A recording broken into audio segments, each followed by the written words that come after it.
bottom drop out. They need to destroy the economy because as we're running out of oil, when people don't travel, at least that's what they're saying, when people don't travel, when people don't have money, they don't travel, they don't spend any money, which means you don't waste a lot of oil and natural gas.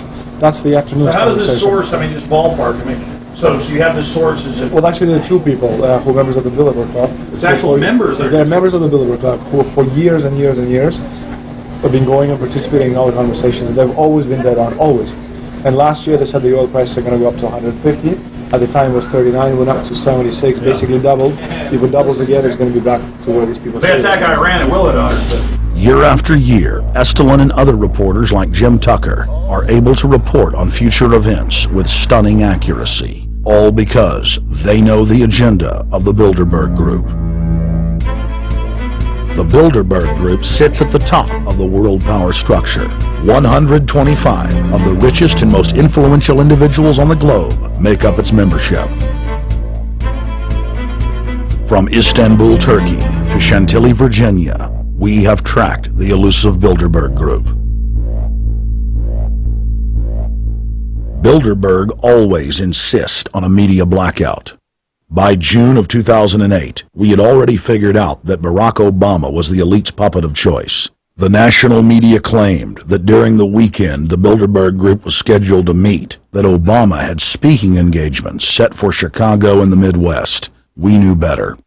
In a classic bait-and-switch, the Obama campaign told the press corps to get on Obama's campaign plane, and that Obama would join them on the flight to Chicago. Campaign staff then slammed the door shut. The fawning press had been shanghaied as Obama's campaign aircraft lifted off without Obama. Robert, why were we not told about this meeting and that the senator wouldn't be on our flight until the doors were shut and we were about to taxi to take off? Again, we had a desire, Senator Obama had a desire to do some meetings. Others had a desire to meet with him tonight in a private way, and that's what we're doing. We set up these meetings. They're being done tonight. Again, Is there more than one meeting? Is there more than one person with whom? I'm not going to get into all the details of the meetings. I don't know that I've got a ton more different answers for all of your questions. Obama wasn't going to Chicago. He had a meeting to attend, a secret meeting. Initially, it was believed that the secret meeting took place at Clinton's Washington, D.C. home. Obama's spokesman denied that, but won't confirm where the former rivals met. He also declined to comment on their topics of discussion. For a day and a half, the mainstream media engaged in a wild goose chase, trying to find out where Hillary and Obama had gone. 3 cover stories later, the corporate press had to admit they had no idea where the 2 candidates had gone. And to this day, Clinton and Obama aren't talking. Plenty of sources knew about this meeting, told us and others that it was at Hillary Clinton's house, but clearly it wasn't. In 2008, the trail led us to the Westfields Marriott Hotel, right outside Washington, D.C. We just flew into Washington, D.C. We're driving to the Westfields Marriott. Tomorrow the hotel's closed throughout the week, into the weekend for the Bilderberg Group meeting. We're going to check in the night before. They're going to kick us out tomorrow. So we're going directly into the belly of the beast. The hotel will be filled with at least 5 spy agencies: CIA, Defense Intelligence, Mossad, European Union security. We checked into the Westfields Marriott 48 hours before hotel guests were scheduled to be thrown out ahead of the annual meeting. The building was nestled in the heart of the military-industrial complex, with the National Reconnaissance Office and Raytheon just a stone's throw away.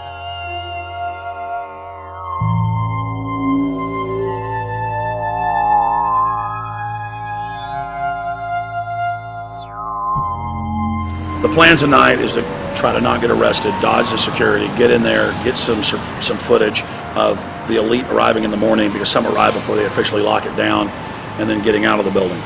That's our plan. I'm also going to be getting a call by a international syndicated radio show, Coast to Coast AM with George Norrie, and all week he's getting briefings from me every night about things as they develop.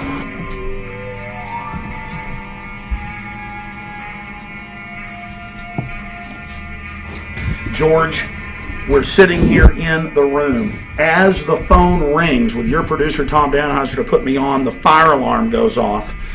So everybody is exiting the building. I know this is a setup. They timed it exactly when this happened. Open the door. I want them to hear the fire alarm. Open the door. I want people to hear this live to the 16 million people listening.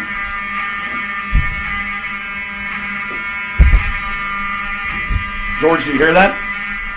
Now, they're going to use this as an excuse. The Westfields Marriott, right outside D.C. in Chantilly, they want to use this to flush us out of here. They're very upset. Everybody that covers Bilderberg, I was detained 2 years ago, interrogated, screamed at. They said Bilderberg was upset about me, wanted to stop us. This is guaranteed. Everywhere we go, we're followed. We have another hotel across town as a base of operations. They were there questioning us, getting in our faces.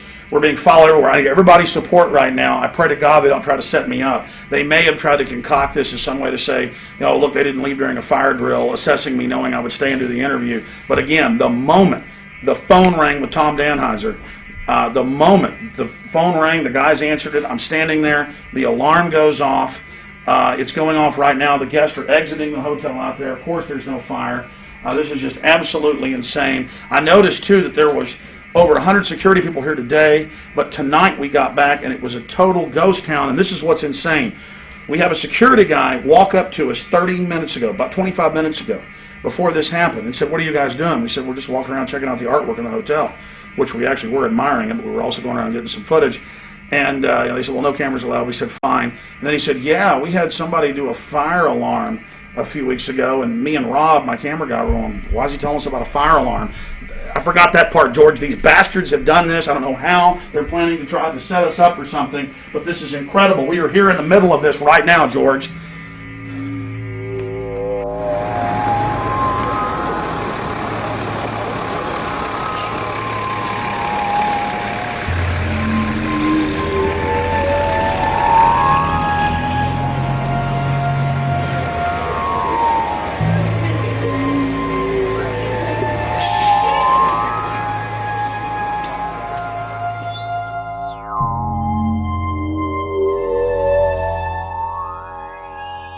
Hey, stay there. Keep it locked.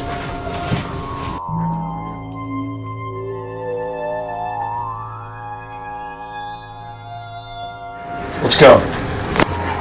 Let's get out of here now, Richard. Don't screw around anymore.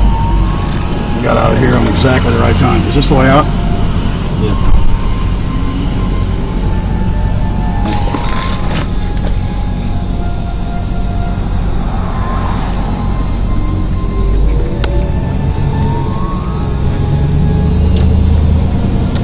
Car right behind us.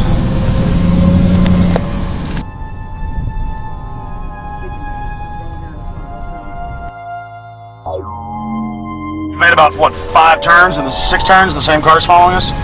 Now looks like he's following us into he came out of Bilderberg, he came out of the Westfield. Being a little bit solo, but not too. So there he is. That's him over there in the blue green, car. yeah.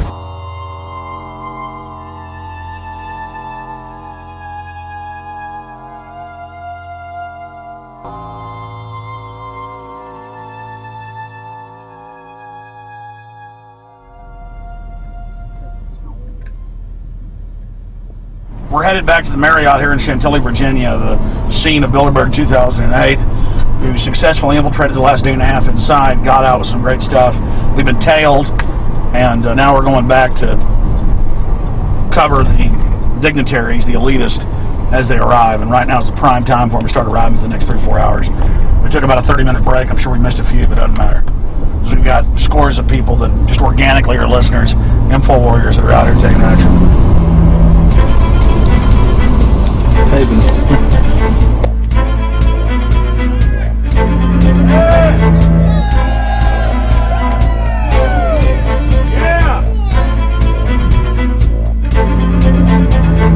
we're going to be out here for the next 3 days while you try to chart the future of our destiny. We're taking our destiny back. You're not our gods or our masters.